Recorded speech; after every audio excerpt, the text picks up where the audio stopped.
She was closing the cafe at midnight when a billionaire saw his lost daughter's teddy bear with her, and he froze. The December wind cut through downtown Chicago like a blade, sending scraps of paper dancing across the empty sidewalks. Emily Dawson pulled her wool coat tighter as she flipped the sign on the Golden Moon Café from open to closed, the familiar ritual marking the end of another long day. 5 years. 5 years of opening at dawn, brewing the perfect cup, listening to customers' stories, and closing up as the city settled into evening. The small cafe had become more than just a business. It was her sanctuary, the one constant in a life that had always felt like shifting sand. She tucked a strand of auburn hair behind her ear and glanced at her reflection in the window. At 26, she'd built something from nothing, carved out her own little corner of the world. Not bad for someone who'd started with nothing but a worn pink teddy bear and questions that never seemed to have answers. The bear, Emily smiled despite her exhaustion, and picked up the faded toy from behind the counter. Mr. Buttons, as she'd called him since childhood, had been her only companion through countless nights at St. Mary's orphanage. His pink fur was matted from years of hugs, his button eyes slightly loose, but the small golden plate attached to his chest still gleamed under the cafe lights. "For my Princess Olivia, Daddy loves you." She'd read those words thousands of times, wondering who Olivia was, why the bear had ended up with her. The nuns at St. Mary's had no answers, just that she'd been found with it when she was abandoned at their doorstep at age 4, along with a cryptic note that simply read, "Take care of her." Emily locked the register and began her closing routine. Mr. Buttons tucked securely under her arm, the cafe's warmth wrapped around her like a hug, the lingering scent of cinnamon and freshly ground coffee beans mixing with the vanilla candles she kept burning near the window seats. This was home. This was everything she'd worked for. Outside, Thomas Caldwell sat in his black Mercedes, engine running, heat blasting against the December chill. He shouldn't be here. He knew that. His therapist had told him countless times that these late-night vigils weren't healthy, that he needed to accept what couldn't be changed. But something always drew him back to the streets of Chicago, searching faces in crowds, looking for features that might, just might, belong to his lost daughter. Olivia would be 26 now, the same age as...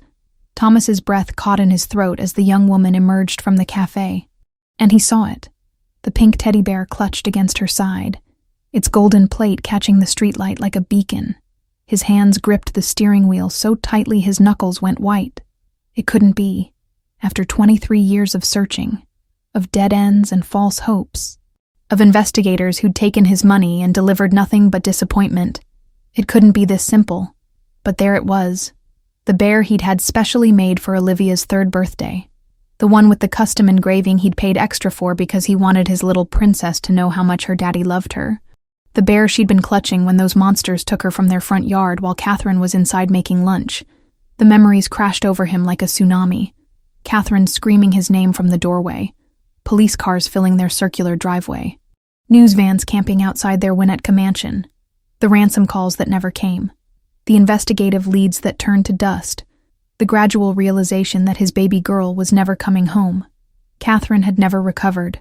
The depression consumed her like a cancer, eating away at the vibrant woman he'd married until she was just a shadow moving through their empty house.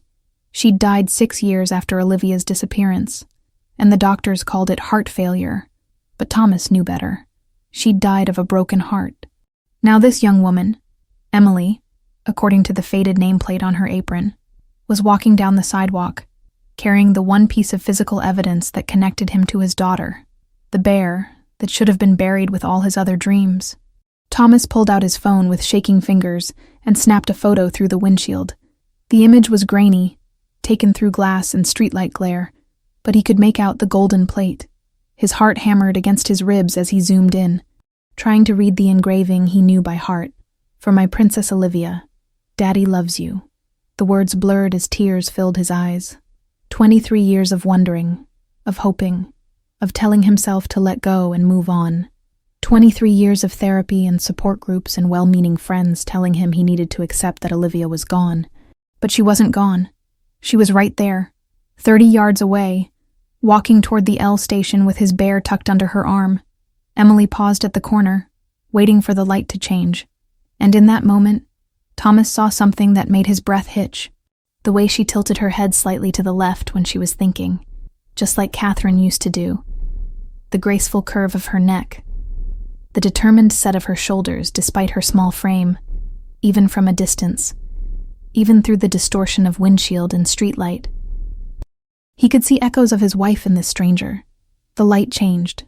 Emily crossed the street and disappeared into the crowd near the train station. But Thomas remained frozen in his car, mind racing with possibilities and fears in equal measure. What if she wasn't Olivia? What if this was just another cruel coincidence in a world that had already dealt him too many? He'd been down this road before, following leads that seemed promising only to have them crumble under scrutiny. His heart couldn't take another disappointment. But what if she was? What if his daughter had been living 30 minutes from his penthouse all these years, making coffee and building a life while he'd been searching the world for her? The thought was almost too overwhelming to process. Thomas reached into his jacket pocket and pulled out his business card holder, then thought better of it. This required delicacy, professional help. He couldn't just walk up to a young woman and announce he thought she might be his kidnapped daughter. That was a conversation that could destroy lives if handled wrong. He speed-dialed a number he knew by heart. Michael Grayson. Mike, it's Thomas Caldwell. I need you to investigate someone. There was a pause on the other end. Michael had been his private investigator for over a decade, had followed countless leads in the search for Olivia. He probably thought this was another wild goose chase. Thomas, we've talked about this. You can't keep... She has Olivia's bear, Mike. The silence stretched between them, filled with the weight of 23 years of shared disappointment and desperate hope. I'll be right over, Michael said finally. As Thomas ended the call, he looked toward the train station where Emily had vanished into the crowd. Somewhere in this city, his daughter, if it was his daughter, was riding home to a life he knew nothing about. Tomorrow, everything could change. For both of them. The December wind rattled his car windows, but Thomas no longer felt the cold. For the first time in over 2 decades, he felt the dangerous, terrifying flutter of hope. Michael Grayson arrived at Thomas's penthouse within the hour, his weathered face showing the skepticism that came from 20 years of chasing ghosts. He'd seen Thomas's hope rise and fall so many times that he'd learned to approach each new lead with professional caution and personal compassion. Show me what you've got, Michael said, settling into the leather chair across from Thomas's desk. The Chicago skyline twinkled behind him through floor-to-ceiling windows. A stark reminder of how high Thomas had climbed in the business world. While his personal life remained frozen in time, Thomas slid the grainy photo across the mahogany surface. Golden Moon Café, downtown. The owner's name is Emily Dawson, 26 years old. She was carrying Olivia's bear. Michael studied the image through his reading glasses, his expression unreadable. He'd seen Thomas chase leads based on less: a child's laugh in a grocery store, a glimpse of blonde hair in a crowd, a teddy bear in a thrift shop window that turned out to be a mass-produced knockoff. The engraving's not clear in this shot, Michael said carefully. Could be any bear with a gold plate. It's the same bear, Mike. I know it. Thomas's voice carried the weight of absolute certainty, but also the fragility of a man who'd been wrong before. Same size, same color, same placement of the plate, and there's something else. The way she moves, the way she holds her head, she looks like Catherine. Michael had heard variations of this conversation dozens of times over the years. Bereaved parents often saw their lost children in strangers, their minds desperate to fill the void left by tragedy. But something in Thomas's voice was different this time, more grounded, less manic than previous episodes. Okay, Michael said, pocketing his phone after taking a photo of Thomas's image. I'll run a background check on Emily Dawson. Full workup, birth records, school history, employment, social media, the works. But Thomas, you know the drill. We do this quietly, professionally, and we don't make contact until we know exactly what we're dealing with. Thomas nodded, though Michael could see the impatience burning in his eyes. 23 years of waiting had honed Thomas's desperation to a sharp edge, and the possibility of finally having an answer was almost too much to bear. How long? Thomas asked. Give me 48 hours for the basics, longer if I need to dig deeper into sealed records. Michael stood, straightening his coat, And Thomas, try to sleep. You look like hell. The next morning, Michael began his investigation at the Cook County Clerk's office, pulling birth records and cross-referencing databases. Emily Dawson's paper trail was surprisingly thin for someone her age. No birth certificate on file in Illinois. No early school records. No pediatric medical history. It was as if she'd materialized into the system at age 4. The trail picked up at St. Mary's Children's Home on the south side. Michael had been there before, chasing other leads, other hopes. Sister Margaret, now in her 70s but still sharp as a tack, remembered Emily well. Sweet child, Sister Margaret said, pouring tea in her small office. Found her on our doorstep on a cold March morning in 2001. She couldn't have been more than 4 years old, clutching that pink teddy bear like her life depended on it. What else was with her? Michael asked, his pen poised over his notepad. Just the bear and a note, anonymous, no signature, said, "Take care of her," and nothing more. No name, no explanation, no contact information. Sister Margaret's eyes grew sad. We called her Emily, because that was the name she kept whispering. Couldn't say her last name clearly. Kept mumbling something that sounded like Daw something. So we went with Dawson when we had to put her into the system. Michael's pulse quickened. The timing was wrong. Olivia had disappeared in October 1999, but Emily had appeared at the orphanage in March 2001. That was a gap of almost 18 months. But trauma could affect memory, especially in children. And if someone had kept her hidden during that time. Did she ever talk about her family?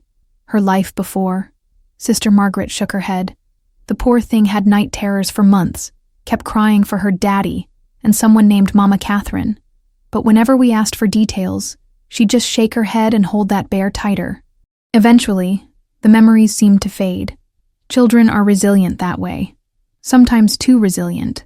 The name Catherine hit Michael like a physical blow that hadn't been in any of the reports about Emily Dawson's background. Thomas's wife had been named Catherine. Michael spent the rest of the day at St. Mary's, reviewing Emily's file. The records showed a bright child who'd excelled in school. Despite her traumatic start, she'd been in foster care twice. Both placements had ended when the families moved out of state. She'd aged out of the system at 18 and worked her way through community college, eventually saving enough to open her cafe. By evening, Michael had compiled a comprehensive dossier. Emily Dawson was clean. No criminal record, no red flags, no connections to anything unsavory. She was exactly what she appeared to be, a hardworking young woman who'd built a life from nothing. But the discrepancies nagged at him. The timing was off. The physical description was close but not perfect. Emily had brown eyes while Olivia had blue. The age was right, but the height seemed wrong based on growth projections they'd done years earlier. Still, there were the names. Catherine and Daddy, the pink teddy bear, the fact that Emily's memories before age 4 were essentially non-existent, which was consistent with traumatic amnesia. Michael's phone buzzed with a text from Thomas. Any news? Instead of responding, Michael decided to see Emily Dawson for himself. He drove to the Golden Moon Café just before closing time, ordering a coffee and settling into a corner booth where he could observe without being obvious. Emily moved behind the counter with practiced efficiency, her auburn hair catching the warm light as she cleaned the espresso machine. She was petite, maybe 5'4", with delicate features and an easy smile for her few remaining customers. When she laughed at something a customer said, Michael heard an echo of something familiar, a musical quality that reminded him of the home videos Thomas had shown him of young Olivia. But it was when Emily bent to retrieve something from under the counter that Michael's breath caught. There, sitting on a small shelf beside the register, was the pink teddy bear. Even from across the room, he could see the golden plate glinting on its chest. Emily noticed his stare and followed his gaze to the bear. For a moment, her expression shifted. Something vulnerable and almost protective flickered across her features before she quickly busied herself with closing tasks. Michael finished his coffee and left without approaching her. He had enough for now. The bear was definitely custom-made, not mass-produced.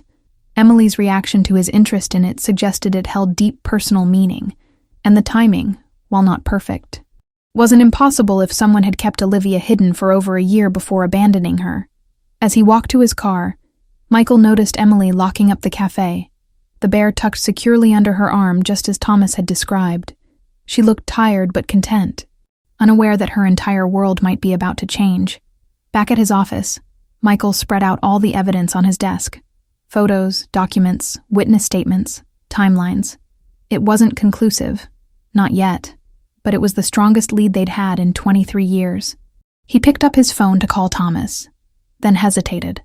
Once he shared this information, there would be no going back. DNA tests, confrontations, revelations that could destroy lives or heal them.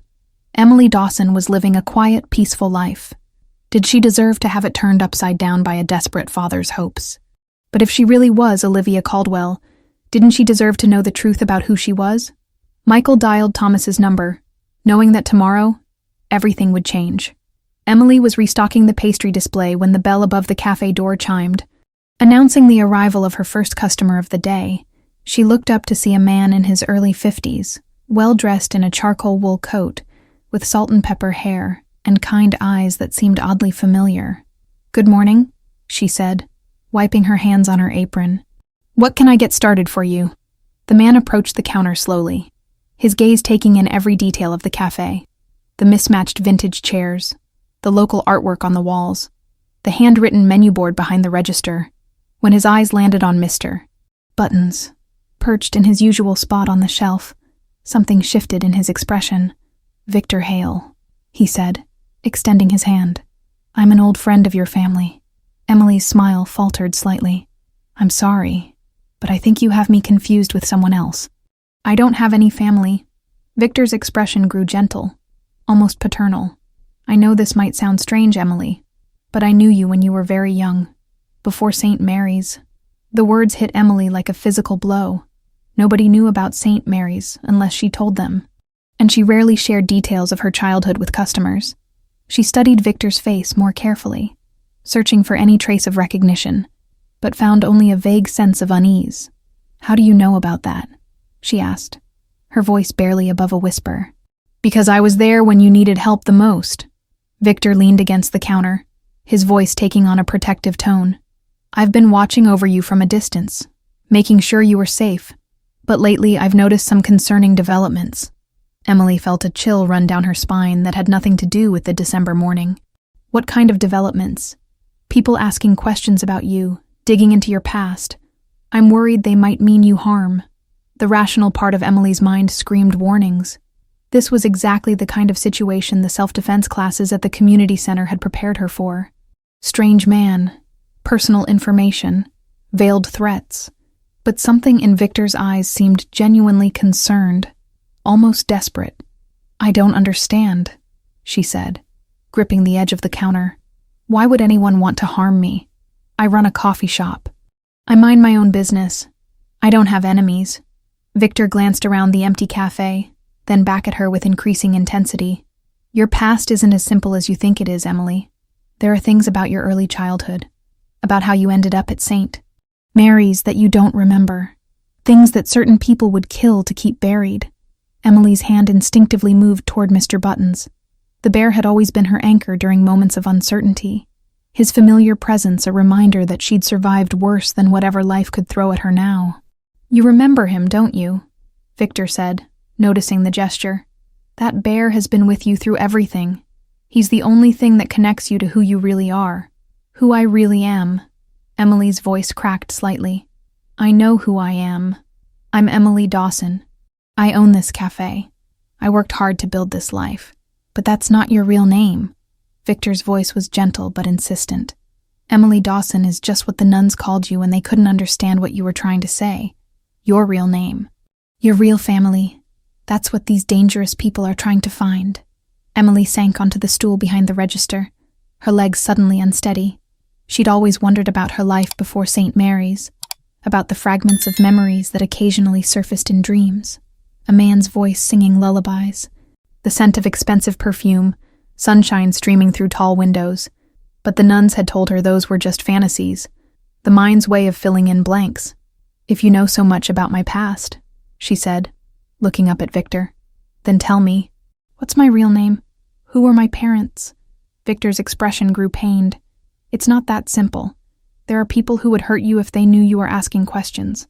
People who have spent years making sure the truth stays buried. What people? What truth? Emily's frustration was mounting.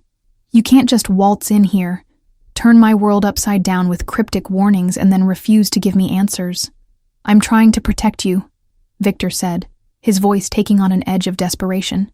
I've spent the last 23 years making sure you were safe, watching from the shadows, intervening when necessary. Do you think it was just luck that you ended up in good foster homes? That you got that scholarship to community college?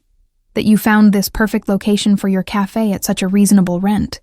Emily stared at him, the implications of his words slowly sinking in. You've been manipulating my life. I've been protecting it, Victor corrected. And now that protection is in jeopardy because someone else is looking for you. Someone with resources and connections that I can't match. The bell above the door chimed again, and Emily looked up to see Mrs. Patterson, one of her regulars, entering with her usual morning routine. Emily forced a smile and began preparing the woman's order. Decaf latte with an extra shot and a blueberry muffin. While her mind raced with questions, Victor waited patiently until Mrs. Patterson settled at her favorite table by the window before continuing in a lowered voice. I need you to trust me, Emily. When I tell you that danger is coming, I'm not being dramatic. These people, they've killed to protect their secrets before. What secrets? Emily whispered, glancing nervously at Mrs. Patterson, who was absorbed in her newspaper. The secret of what really happened to you as a child. The secret of why you can't remember anything before age 4.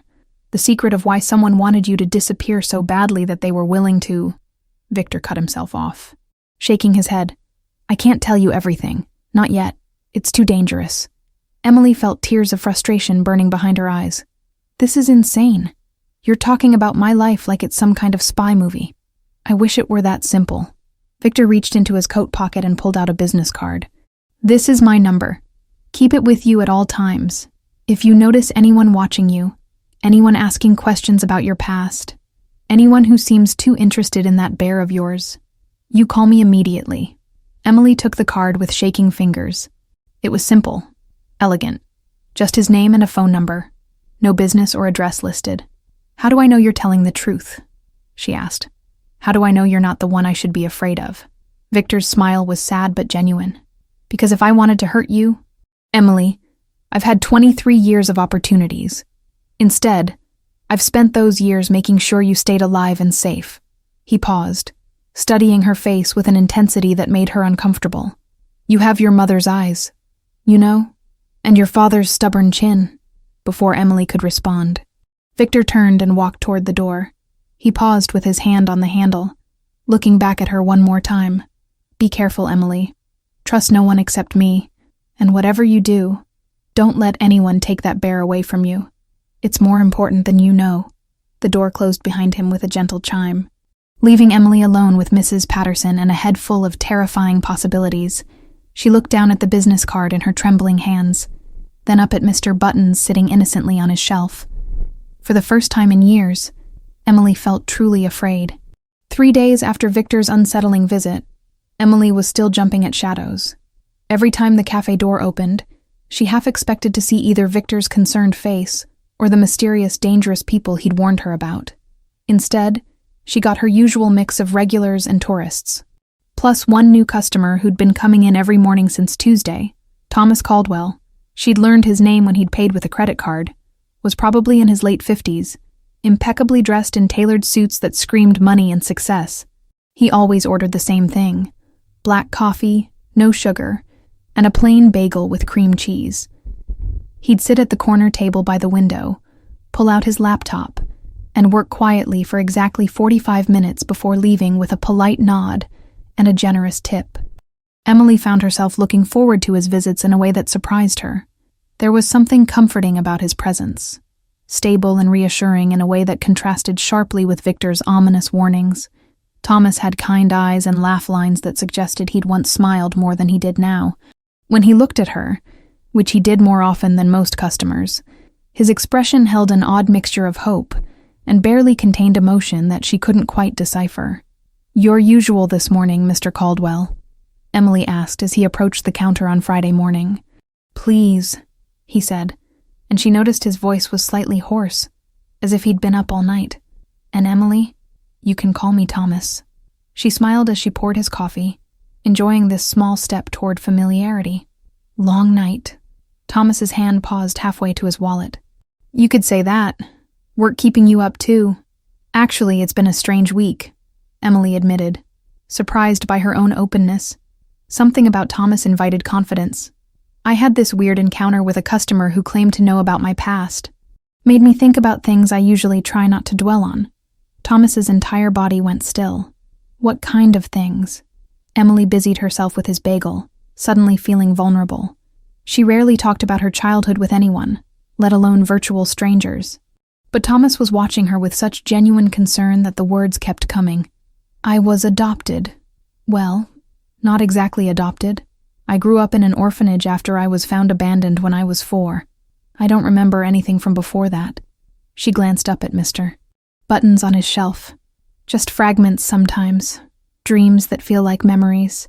But I can never tell if they're real or just wishful thinking. Thomas followed her gaze to the teddy bear, and Emily could have sworn she saw his breath hitch. That's been with you since then? Yeah. My only connection to whoever I was before. Emily handed him his coffee, noting how his hands trembled slightly as he took it.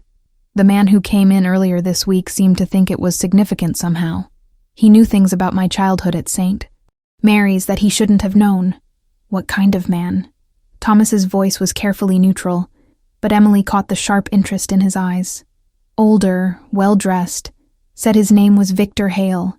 He claimed he'd been watching over me for years, protecting me from some kind of danger. Emily shook her head.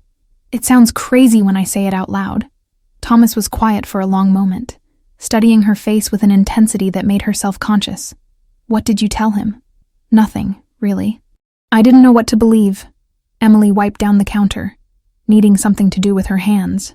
He gave me his card, told me to call if I noticed anyone asking questions about my past or showing too much interest in... She gestured toward Mr. Buttons. In your bear. Apparently it's more important than I know. Emily's laugh had a bitter edge. Everyone seems to know more about my life than I do. Thomas set his coffee down carefully, as if it were made of glass. Emily, can I ask you something personal? She nodded, though her heart rate picked up slightly. Do you ever have dreams about specific people, faces you don't recognize but that feel familiar? The question hit her like a physical blow. Emily stared at Thomas, wondering how he could possibly know about the recurring dreams that had haunted her sleep for as long as she could remember. The man with the gentle voice who sang lullabies, the woman who smelled like roses and vanilla, whose laugh sounded like music. How did you... Emily's voice trailed off as she studied Thomas's face more carefully. There was something familiar about the set of his jaw, the way his eyes crinkled when he was thinking. Do I know you? Thomas's composure cracked slightly. I don't know. Maybe. It's possible our paths crossed when you were very young. Where? How? Emily's pulse was racing now. First Victor with his cryptic warnings, and now Thomas asking questions that cut straight to the heart of her deepest uncertainties. I used to live in this area, Thomas said carefully. Had a family here, lost touch with people I cared about. Emily felt like she was standing on the edge of a cliff, teetering between her carefully constructed present and a past that seemed determined to intrude whether she wanted it to or not. Thomas, what aren't you telling me? Before he could answer, the door chimed and a group of tourists entered, chattering loudly about their plans to visit Millennium Park. Thomas glanced at them, then back at Emily, frustration clear in his expression. I should let you work, he said, pulling out his wallet. But Emily, I want you to know, if you ever need anything at all, you can call me. He handed her a business card along with payment for his order. Day or night. Emily looked at the card. Thomas Caldwell, CEO, Caldwell Construction. The address was in one of the most expensive areas of the city. Why would you offer that? You barely know me. Because sometimes life puts people in our path when we need them most, Thomas said simply. And because I think you might be in more danger than you realize. You know about what Victor said. I know there are people who would do anything to keep certain secrets buried. People with resources and connections who don't care who gets hurt in the process. Thomas's voice carried the weight of personal experience. Be careful who you trust, Emily, but know that you're not as alone as you think. He picked up his coffee and bagel, then paused. The dreams you mentioned, the people in them. Can you describe them? Emily hesitated, but something in Thomas's expression compelled honesty. A man with dark hair and kind eyes. He used to sing to me, called me his princess, and a woman with blonde hair who always smelled like flowers. She had the most beautiful laugh. Thomas's coffee cup slipped from his fingers, crashing to the floor and sending hot liquid splashing across the tiles. He stared at Emily with such raw emotion that she took a step backward. "Thomas, are you okay?" He bent to clean up the spill, his hands shaking. "I'm fine, just clumsy." But when he straightened, Emily saw tears in his eyes. "Emily, I need to ask you something, and I need you to think carefully before you answer." "Okay," she whispered. "In your dreams, did the man ever call you by a name?" "A specific name?" Emily's world tilted on its axis. The tourist faded into background noise. "Mr." Buttons seemed to be watching from his shelf with new significance, and Thomas Caldwell stood before her, waiting for an answer that felt like it might change everything. "Olivia," she said softly. "He called me Olivia." Thomas closed his eyes as if in prayer, and Emily knew with absolute certainty that her quiet life was about to end. Emily barely slept that night. Thomas's reaction to the name Olivia had shaken her more than Victor's warnings about mysterious enemies. She'd replayed the moment over and over, the way his face had crumpled, the tears in his eyes, the careful way he'd cleaned up the spilled coffee while struggling to compose himself. He'd left immediately after, mumbling something about an emergency, but not before pressing his business card into her hand with an urgency that suggested it might be a lifeline.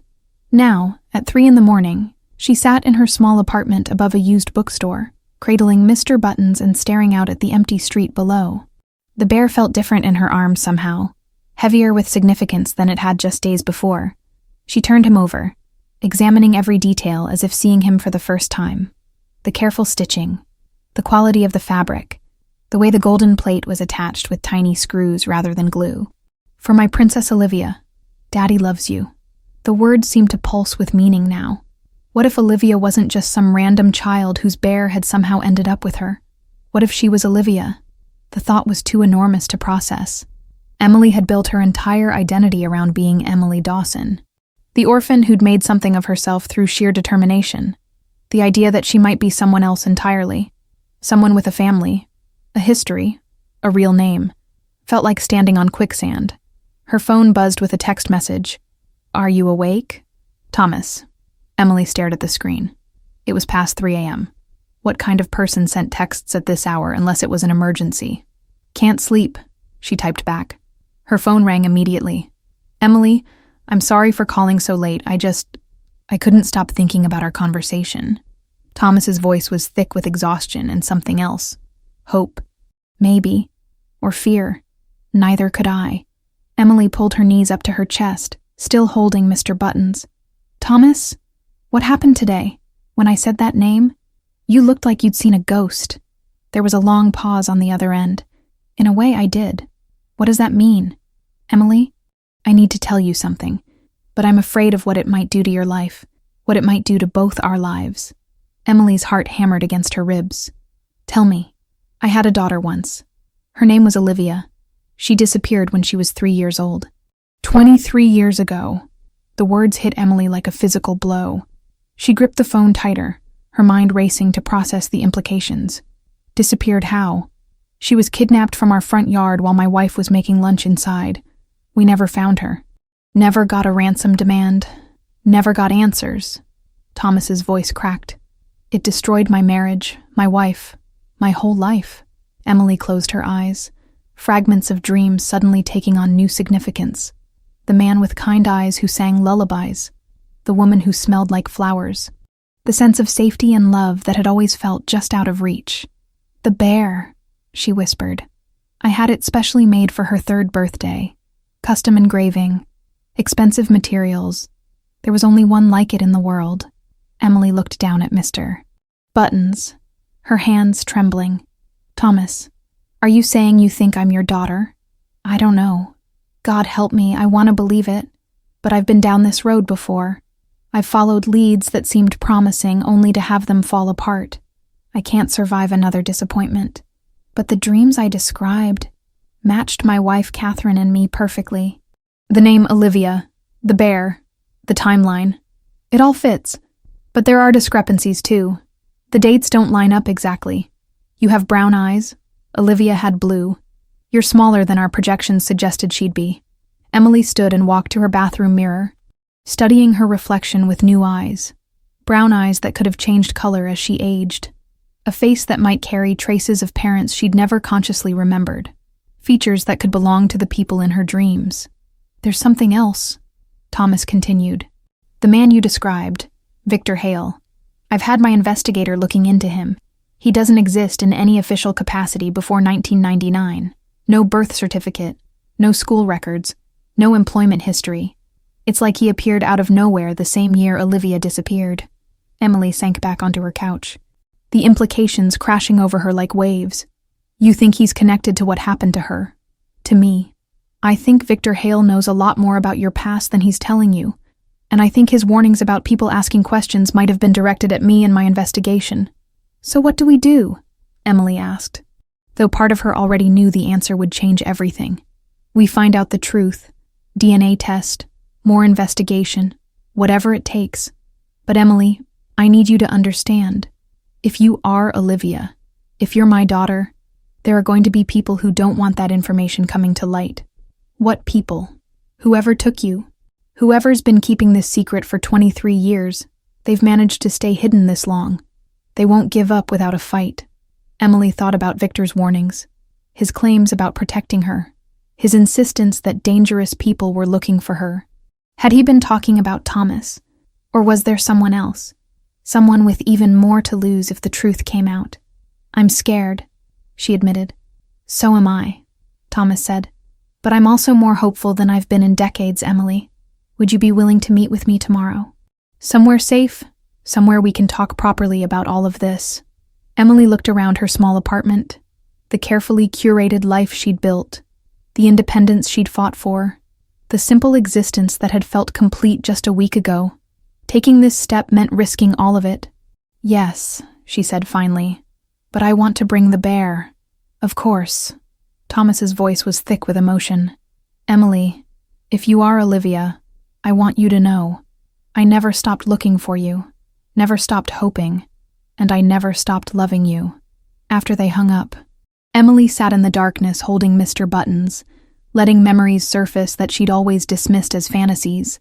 A sunny kitchen with yellow walls, the sound of classical music playing on an expensive stereo, strong arms lifting her high into the air while she giggled with delight, the scent of expensive cologne mixed with coffee and aftershave, and underneath it all, a voice whispering, Daddy loves his princess. Daddy will always find his princess.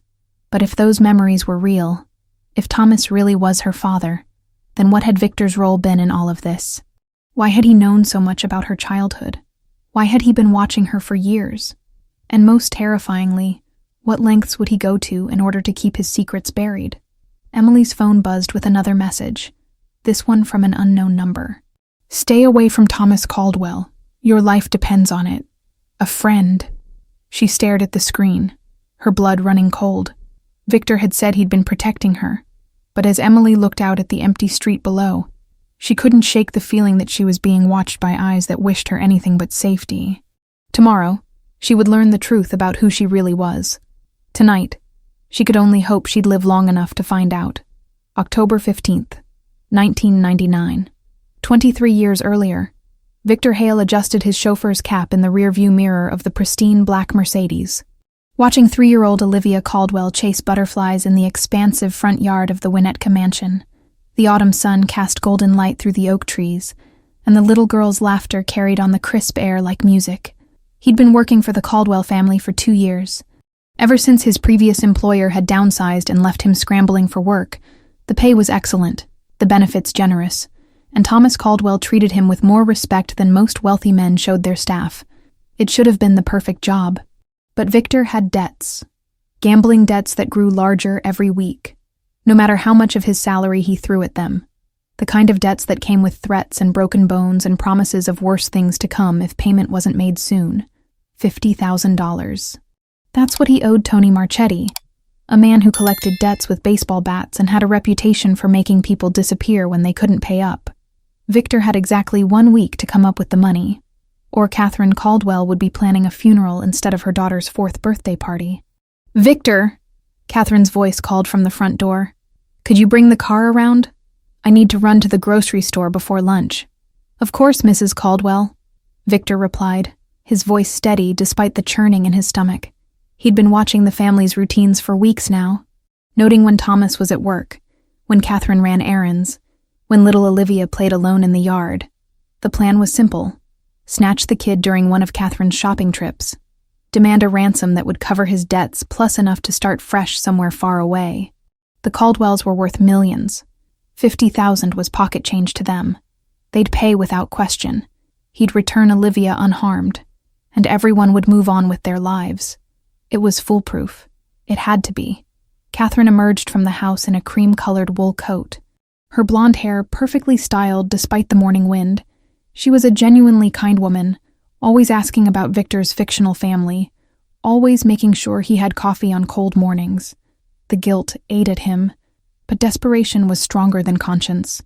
"Olivia, sweetheart, come inside," Catherine called. "Mama needs to go to the store." "5 more minutes," the little girl pleaded, her blue eyes wide with hope. Catherine checked her watch. "All right, but stay in the front yard where I can see you from the window. Victor will keep an eye on you until I get back." This was it. The moment Victor had been planning for weeks. His hands were sweating inside his leather driving gloves as he watched Catherine's Mercedes disappear down the tree-lined street. Olivia was crouched by the flower bed, talking to her pink teddy bear about the ladybug she'd discovered. She looked so small, so trusting, so completely unaware that her world was about to shatter. Victor's phone buzzed with a text from Tony's enforcer. "Time's running out, Hale. Pay up or face the consequences."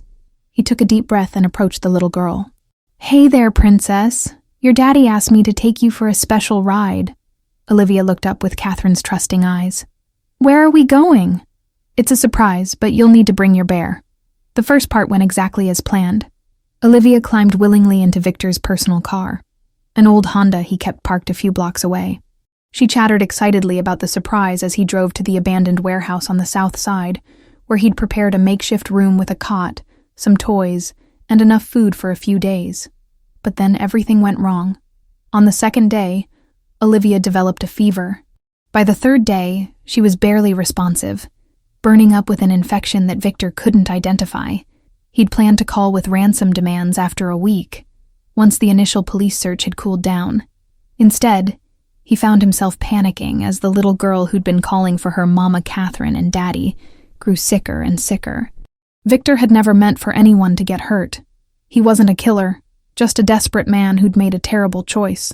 But watching Olivia slip in and out of consciousness, mumbling fevered nonsense about butterflies and birthday parties, he realized he was in over his head. He couldn't take her to a hospital. Too many questions. Too much risk of exposure. He couldn't call Thomas and Catherine. By now, they'd have the FBI involved, and any contact would be traced back to him. And he couldn't just leave her to die, no matter what kind of man his debts had turned him into. So he did the only thing his coward's heart would allow. He ran, on a cold March morning in 2001, nearly 18 months after the kidnapping. Victor carried a barely conscious 4-year-old Olivia to the steps of St. Mary's Children's Home. She was thin, pale, and traumatized from months of captivity and illness.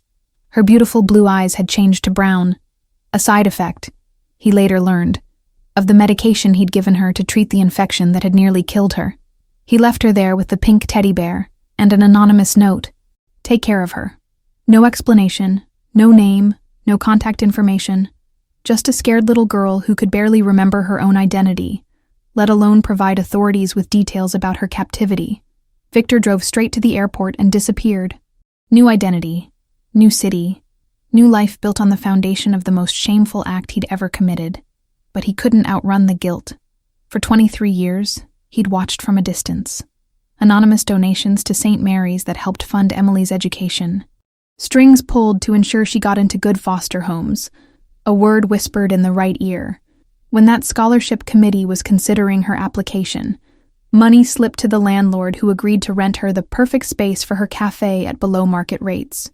He told himself it was penance, that he was protecting the child he'd damaged. But the truth was simpler and more selfish. Watching over Emily, Olivia, was the only thing that let him sleep at night, until Thomas Caldwell's investigation started getting too close to the truth. Victor had spent years building an identity as a legitimate businessman, but his past criminal contacts still fed him information when he needed it. He'd learned about Thomas hiring Michael Grayson, about the private investigator's visits to St. Mary's, about the growing certainty that Emily Dawson might be the missing Caldwell heiress. The irony was bitter. Victor had succeeded too well in his 23-year deception. Emily had no memory of her true identity, no connection to her biological father, no understanding of the forces that had shaped her life. She was safe in her ignorance, protected by the very trauma that Victor's actions had caused. But Thomas Caldwell's love was threatening to destroy that protection. If Emily learned the truth, if she remembered what had happened to her, if she somehow identified Victor as her kidnapper, everything would unravel. So Victor had played the role of protector, warning Emily about mysterious enemies while positioning himself as her only ally. It was manipulation disguised as care, control masqueraded as concern. Just like 23 years ago, he was making decisions about Olivia's life without her consent. The difference was that now, Victor could see the inevitable end approaching. Thomas wouldn't give up. The truth would come out eventually. And when it did, Victor would finally face the consequences of the worst decision he'd ever made. But first, he had to make sure Emily, Olivia, survived the revelation. Even if he didn't. Victor's hands shook as he ended the call with his contact in Thomas Caldwell's security detail. The news was worse than he'd feared. Michael Grayson had obtained a warrant to examine Emily's DNA against samples from the Caldwell family. The test was scheduled for tomorrow morning. 23 years of careful manipulation, of staying in the shadows, of protecting both Emily and himself through strategic distance. It was all about to crumble. By this time tomorrow, the world would know that Emily Dawson was Olivia Caldwell, and the investigation that followed would inevitably lead back to him. Victor paced his modest apartment, surrounded by the evidence of his obsession. Photo albums filled with pictures of Emily taken from a distance. Her high school graduation, the day she'd opened the Golden Moon Café, countless candid shots of her walking to work or sitting in the park with her beloved teddy bear. He'd told himself it was protection, but looking at the collection now, he could see the truth. It was the shrine of a man consumed by guilt, an unhealthy attachment. His phone buzzed with a text from one of the low-level criminals he still maintained contact with. Caldwell's got serious security now. 3-man team watching the girl 24/7. Victor's heart hammered against his ribs. If Thomas had hired protection for Emily, it meant the DNA test was just a formality. They already knew she was Olivia. The net was closing. He grabbed his coat and car keys, his mind racing through rapidly dwindling options. He could run. He'd done it before. Had a go-bag packed and enough cash to disappear for months. But leaving Emily now, with the truth about to surface and questions about her kidnapping sure to follow, felt like abandoning her all over again. Worse, it felt like letting Thomas Caldwell claim the daughter Victor had been protecting for over 2 decades. The rational part of his brain knew his claim to Emily was built on lies and trauma. He wasn't her protector. He was her destroyer, the man who'd stolen her childhood and fractured her identity. But 23 years of watching over her, of making decisions about her life from the shadows, had twisted his perspective beyond recognition. In Victor's damaged mind, Thomas Caldwell wasn't Emily's father coming to reunite with his lost daughter. He was a threat, a wealthy stranger trying to steal away the girl Victor had sacrificed everything to keep safe. Victor drove through Chicago's late afternoon traffic, his knuckles white on the steering wheel as he formulated a desperate plan. He couldn't stop the DNA test, couldn't prevent the truth from coming out eventually, but he could buy time. He could get Emily away from Thomas's influence long enough to explain everything, to help her understand that the man claiming to be her father was actually the reason she'd suffered for so many years. It was a narrative built on selective truth and willful self-deception, but Victor clung to it like a drowning man clutching driftwood. If Emily understood that Thomas's investigation had put her in danger, if she realized that her quiet life was being destroyed by a stranger's selfish need for closure, maybe she'd come with him willingly. Maybe they could disappear together, father figure and daughter, leaving the painful truth buried forever. Victor parked across from the Golden Moon Café, and watched Emily through the window as she served her last few customers of the day. She looked tired, stressed, nothing like the carefree young woman she'd been just a week ago. Thomas Caldwell's investigation had already begun destroying her peace of mind. His phone rang. Michael Grayson's number appeared on the screen. Somehow the private investigator had gotten Victor's contact information. "Hello, Victor." Grayson's voice was calm but alert. "I think it's time we had a conversation." "I don't know what you're talking about," Victor replied, though his voice betrayed his nervousness. "Cut the crap. I know who you are, and I'm starting to figure out what you did. The question is whether we can resolve this quietly, or if we need to involve the authorities." Victor's blood ran cold. "What do you think you know?" "I know that Victor Hale didn't exist before 1999. I know you've been watching Emily Dawson for years. And I know you're the one who's been sending her those anonymous warnings about staying away from Thomas Caldwell." Grayson paused. "What I don't know yet is whether you're just obsessed with her, or if you're the reason she ended up at that orphanage in the first place." The detective was closer to the truth than Victor had imagined possible. In a matter of hours, maybe less, the whole carefully constructed house of cards would collapse. Emily would learn she was Olivia Caldwell. Thomas would get his daughter back, and Victor would spend the rest of his life in prison, if he was lucky enough to survive that long. "Stay away from her," Victor said, desperation bleeding into his voice. "You don't understand what you're dealing with. There are people who will kill to keep certain secrets buried." "What people, Victor? Or should I ask what secrets you're trying to keep buried?" Victor ended the call and threw his phone onto the passenger seat. Through the cafe window, he could see Emily cleaning up for the day, Mr. Button sitting on his customary shelf. In a few minutes, she'd lock up and walk to the Eel station, probably planning to go home and worry about the strange turn her life had taken. Instead, Victor was going to save her from making the biggest mistake of her life. He waited until Emily emerged from the cafe, then got out of his car and approached her on the sidewalk. She looked up with surprise, then wariness. Their last conversation had left her unsettled, and his sudden appearance wasn't helping. "Victor, what are you doing here?" "Emily, I need you to listen to me very carefully," he said, his voice urgent. "The people I warned you about, they've found you. They know where you work, where you live. You're in immediate danger." Emily took a step backward, her hand instinctively moving to her purse where she kept both Thomas's business card and Victor's. "What people? What kind of danger?" "The same people who've been hunting you since you were a child. The ones who would rather see you dead than let certain truths come to light." Victor glanced around the street, playing up the paranoia. "They're watching us right now. We need to leave.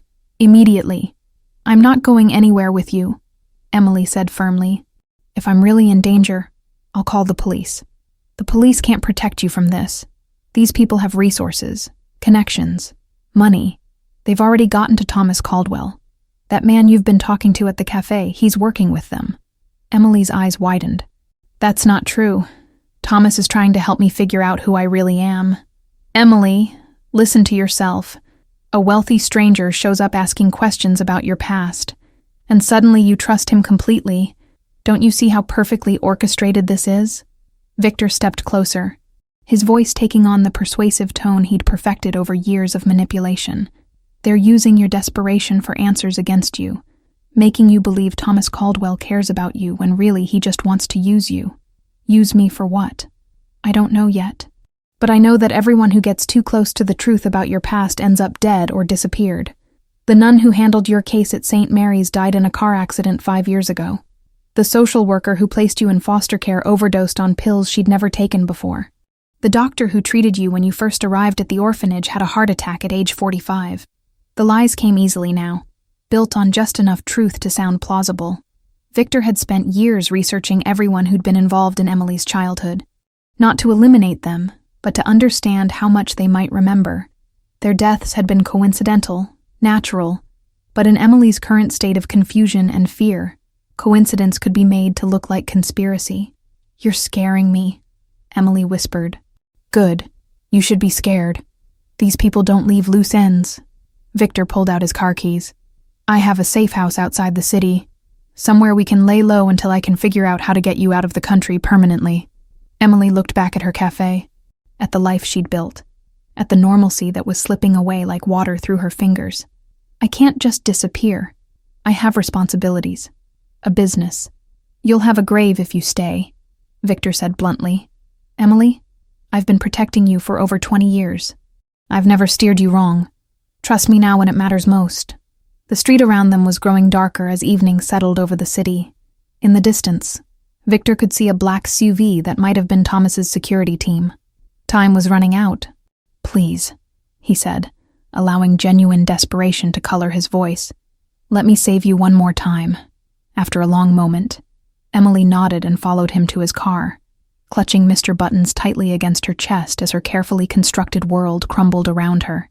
Thomas Caldwell checked his watch for the third time in 5 minutes as he sat in the back seat of Michael Grayson's surveillance van, parked across from the Golden Moon Café, 6:47 p.m. Emily should have closed up 17 minutes ago, but the lights were still on inside, and her silhouette was visible moving around behind the counter. She's probably just running late with cleanup, Michael said, adjusting the focus on his telephoto lens. Friday nights are usually busy, but Thomas's gut told him something was wrong. He'd been watching Emily's routines for weeks now, and she was methodical about her closing procedures. Lights out by 6:30, lock the door by 6:32, walk to the EL station by 6:35. The deviation might seem insignificant to anyone else, but to a man who'd spent 23 years analyzing every detail that might lead him to his daughter, patterns mattered. There, Michael said suddenly, pointing through the windshield. She's coming out. Thomas felt his heart rate spike as Emily emerged from the cafe, Mr. Buttons tucked under her arm as always. But instead of heading toward the train station, she stopped on the sidewalk, looking around nervously, as if she were waiting for someone. That's not her normal route, Thomas observed. Before Michael could respond, a silver Honda pulled up to the curb. The driver got out, a man in his early 50s with graying hair and a wool coat. Even from a distance, Thomas could see the urgent way the man approached Emily, the animated gestures of someone trying to convince her of something important. Can you get a clear shot of his face? Thomas asked. Michael adjusted his camera and snapped several photos. Got him. Want me to run facial recognition? Yes, but don't take your eyes off them. Thomas leaned forward, every instinct screaming that this wasn't a casual encounter. The man's body language was too intense, too desperate, and Emily looked frightened. They watched as the conversation continued for several minutes, the man gesturing toward his car while Emily shook her head repeatedly. Then, just as Thomas was about to get out and intervene, Emily's posture changed. Her shoulders sagged in defeat, and she nodded reluctantly before following the man to his vehicle. They're leaving, Michael said, already starting the van's engine. Should we move in? Follow them, but keep your distance, Thomas ordered, his mouth dry with fear. And call the backup team. I want them ready to move if this goes south. The Honda pulled into traffic, heading south toward the industrial district. Michael followed 3 cars back, his years of surveillance experience keeping them invisible in the evening rush hour flow. Thomas gripped the door handle so tightly his knuckles went white, watching the taillights of the car that might be carrying his daughter away from him again. Facial recognition came back, Michael said, glancing at his phone. Victor Hale. At least, that's what his driver's license says. But you were right about him being a ghost before 1999. No military records, no college transcripts, no employment history prior to that date. So he changed his identity, Thomas said grimly. The question is why? They followed the Honda through increasingly empty streets as the neighborhood transitioned from commercial to industrial. Abandoned warehouses and empty lots stretched on either side of the road, the kind of desolate area where bad things happened and nobody heard the screams. Thomas's phone rang. Marcus Webb, head of his security team. Mr. Caldwell, we've got a problem. I just heard from my contact in the Chicago PD. A Victor Hale called in a suspicious person report about you 2 hours ago. Claimed you were stalking a young woman named Emily Dawson. Thomas felt cold dread settle in his stomach. He's been planning this. Planning what? Michael asked. Getting Emily away from us. Making us look like the threat so she'd trust him instead. Thomas watched the Honda turn down a narrow side street lined with decrepit buildings. He's been manipulating her for God knows how long, and now he's isolating her completely. The Honda's brake lights flared as it stopped in front of a rundown warehouse with boarded windows, and a rusted for lease sign hanging at an angle. Even in the fading daylight, Thomas could see that the building had been abandoned for years. "This is bad," Michael muttered, parking behind a dumpster that provided cover. "Really bad." Through his binoculars, Thomas watched Victor get out of the car and walk around to Emily's door. She seemed reluctant to exit the vehicle, and Thomas could see her shaking her head again. Victor leaned down to speak to her through the open window, his posture becoming more aggressive. "We need to call the police," Michael said, already reaching for his phone. "No," Thomas's voice was sharp with desperation. "By the time they get here and figure out what's happening, it could be too late. Besides, Victor's already planted seeds about me being dangerous. The cops might arrest me instead of helping Emily. So, what do you want to do?" Thomas studied the warehouse. Noting the multiple exits, the broken streetlights that would provide cover, the industrial equipment scattered around the lot that could serve as concealment, his mind raced through tactical options, drawing on half-remembered lessons from corporate security briefings and action movies. We go in quiet, create a distraction, get Emily out, worry about explanations later. "Thomas, that's insane. We're not trained for this kind of thing." "Then we get someone who is." Thomas pulled out his phone and dialed Marcus Webb's number. "Marcus, I need the tactical team at my location immediately. Full extraction protocol." "Sir, what's the situation?"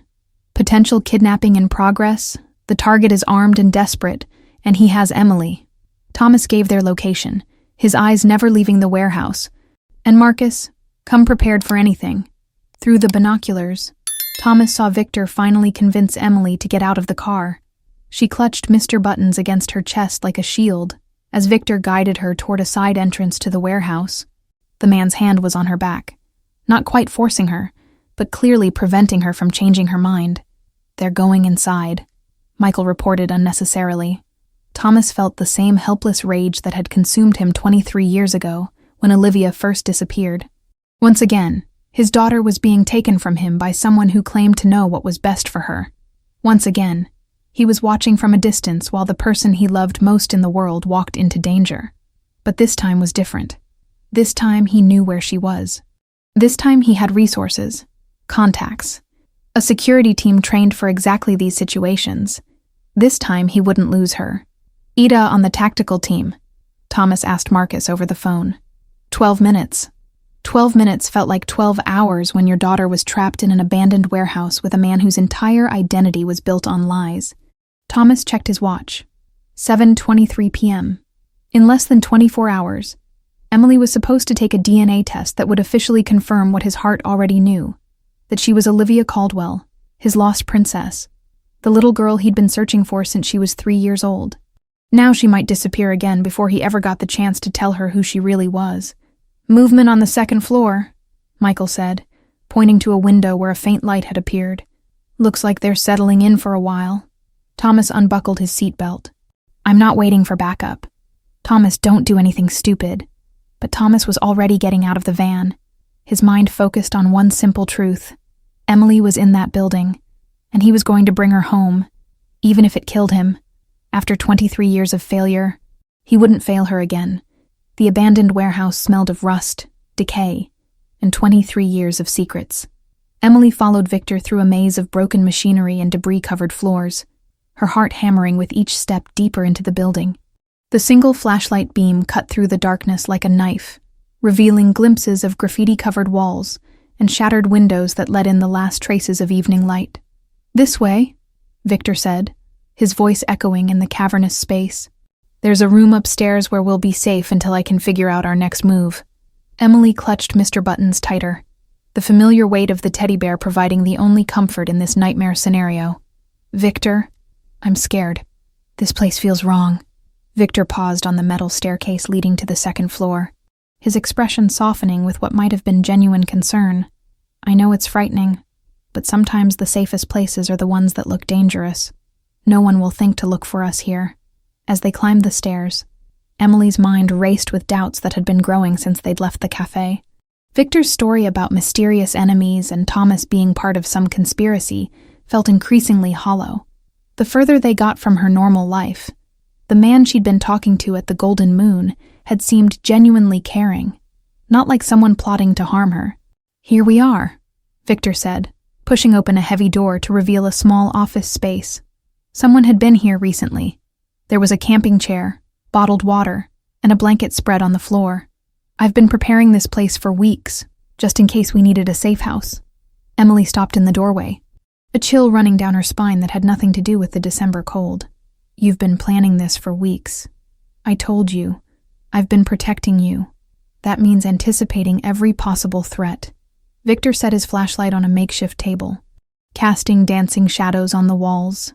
Emily, there are things about your past that I need to tell you. Things that will be difficult to hear. Like what? Victor studied her face in the flickering light, and Emily saw something shift in his expression, a crack in the protective facade he'd been maintaining.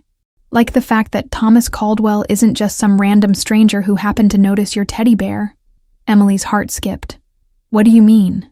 He's been looking for you specifically, for years, because he believes you're his daughter, a little girl named Olivia, who disappeared 23 years ago. The words hit Emily like a physical blow. She sank into the camping chair, still holding Mr. Buttons, her mind reeling with implications. That's impossible. Is it? Think about your dreams, Emily. The man who sang to you, the woman who smelled like flowers, the name Olivia that you told Thomas about.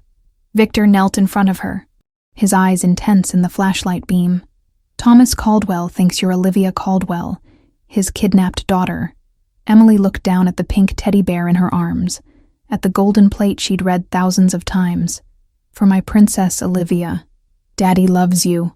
The pieces were falling into place with terrifying clarity. You're saying she whispered. I'm saying Thomas Caldwell has convinced himself that you're his lost child. But Emily, what he doesn't know, what he can't know, is what really happened to Olivia Caldwell. What really happened. Victor stood and began pacing the small room, his shadow stretching across the walls like a specter. The kidnapping wasn't random. It wasn't some stranger who took her. It was someone close to the family, someone who had access, who knew their routines, who could get close to a 3-year-old without raising alarms.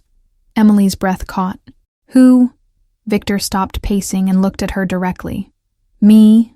The confession hung in the air between them like a live wire. Emily felt the world tilt on its axis, as everything she'd believed about her life, about Victor, about her own identity, crumbled into dust. I was their driver, Victor continued, his voice hollow with 23 years of suppressed guilt. I'd been working for the Caldwell family for 2 years. Thomas trusted me, Catherine liked me, and little Olivia. She used to climb into my lap and ask me to tell her stories about faraway places. Emily couldn't breathe. The room felt like it was closing in around her, the shadows pressing closer with each word Victor spoke. I had gambling debts, dangerous debts, the kind that get people killed if they're not paid. Victor's hands were shaking now, all pretense of control abandoned. I thought it would be simple. Take the child, demand ransom, return her safely once I had the money, everyone goes home happy. But something went wrong, Emily whispered, remembering fragments of dreams that suddenly felt more like memories. Darkness, fear, the smell of medicine and sickness. You got sick, some kind of infection that nearly killed you. I panicked, kept you hidden for over a year while you recovered, but by then the investigation was too intense. I couldn't risk contacting the family. So Victor's voice broke. I abandoned you at St. Mary's with a fake note and prayed that someone would take care of you. Emily stared at him in horror, understanding finally dawning.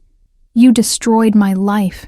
You stole my childhood, my family, my identity. And then you had the audacity to pretend you were protecting me. I was protecting you. Victor's desperation exploded into the room. Do you know what would have happened if the truth came out? If people knew I was the one who took Olivia Caldwell, they would have killed you just to eliminate the witness. So instead, you let me grow up thinking I was nobody. Let me believe I was abandoned, unwanted, alone. Emily stood, anger giving her strength. 23 years, Victor. 23 years of wondering who I was, where I came from, why nobody wanted me. I wanted you, Victor said quietly. I watched over you, made sure you were safe, guided your life from the shadows. I've been more of a father to you than Thomas Caldwell ever was. You were never my father. You were my kidnapper, my captor, the reason I lost everything that mattered.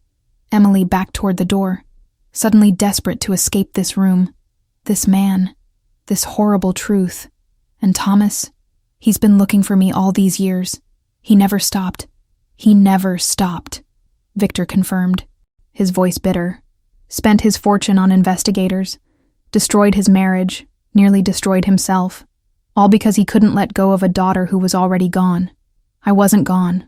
I was right here, growing up 30 minutes from where he lived, and you made sure he never found me.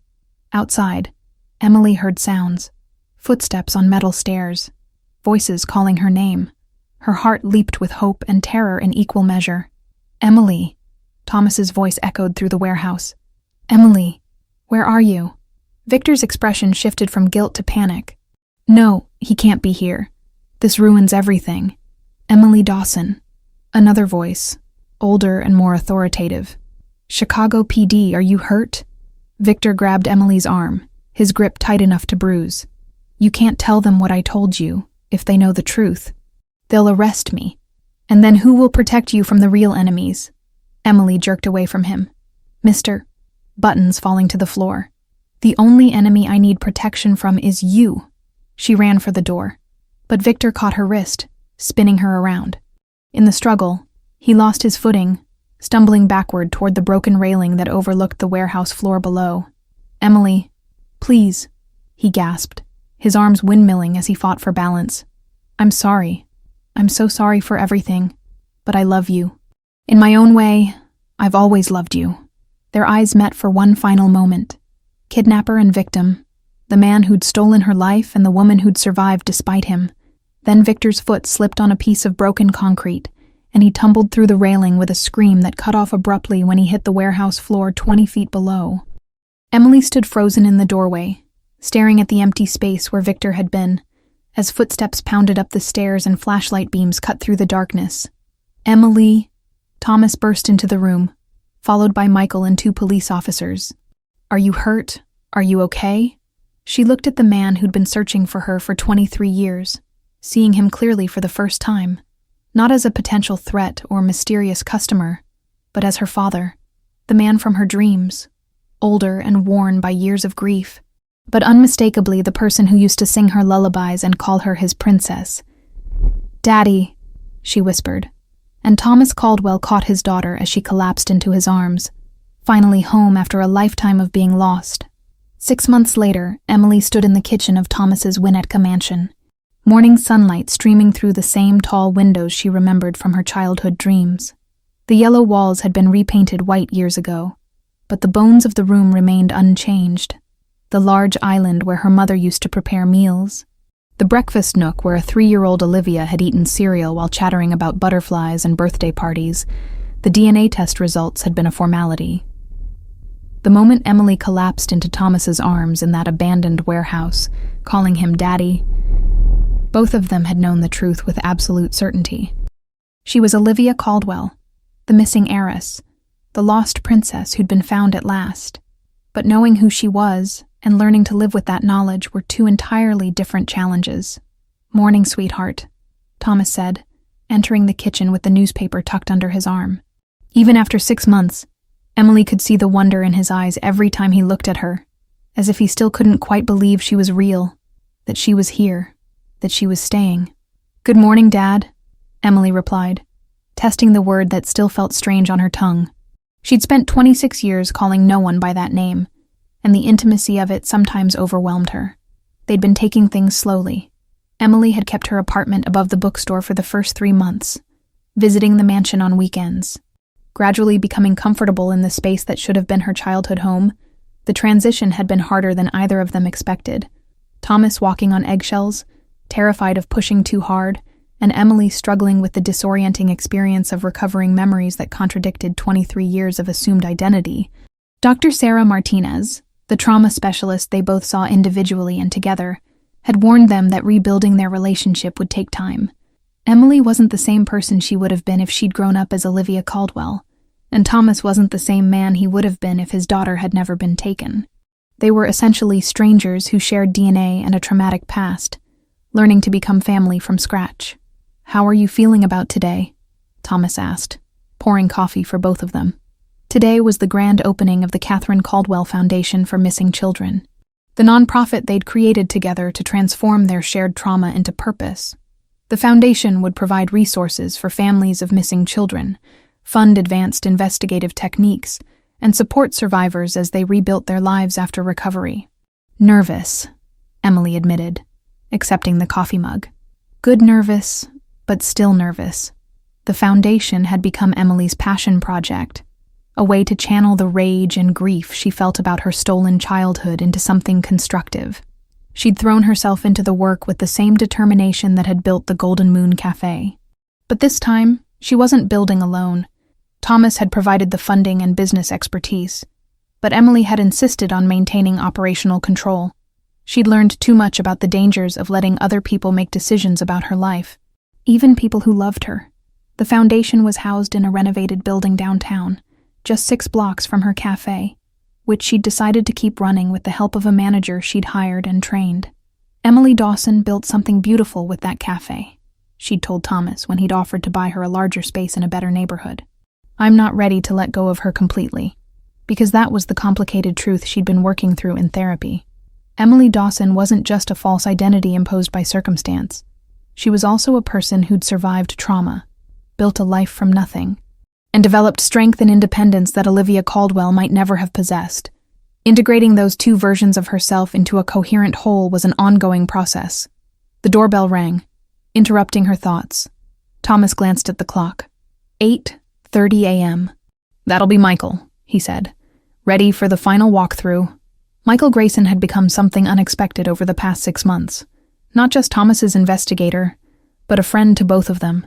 He'd been the one to piece together Victor's true story from police records and financial documents, helping Emily understand the full scope of how her life had been manipulated. Victor Hale's real name had been Vincent Hartley. He'd been a small-time gambler and con artist who'd reinvented himself as a respectable chauffeur, but his debts had eventually caught up with him. The tragic irony was that he'd spent 23 years genuinely trying to protect Emily from consequences that no longer existed. His original creditors were dead or imprisoned, and the threats he'd feared had evaporated decades ago. His guilt ate him alive, Michael had explained during one of their sessions with Dr. Martinez.